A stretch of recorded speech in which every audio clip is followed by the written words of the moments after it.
Bemorimizda Rokitansky-Meyer-Robson sindromi, ya'ni tug'ilganidan qin atreziyasi, qin yo'q va bachadon yo'q.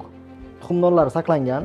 Endilikda biza sigmasimon ichakdan mana hozir tomirlarini ajratib, qin yasab beramiz. Sun'iy qin va bemor bemalol jinsiy hayotida davom etadi. Men Samarqand viloyati Tayloq tumanidan kelganman.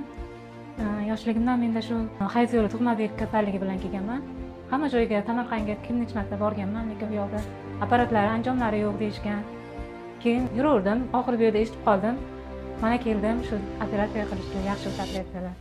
Hammalaringizga katta rahmat. Bemorimizda anomaliya 10 mingta, 100 mingta qiz bolada bitta bo'ladi, bachadonsiz, qinsiz tug'iladi yoki qin atreziya bo'lib tug'iladi. Bemorimiz turmushga chiqa olmagan shu sababli biz hozirda bularga vagina payez operatsiyasini o'tkazdik va qin yasab berildi ichakdan.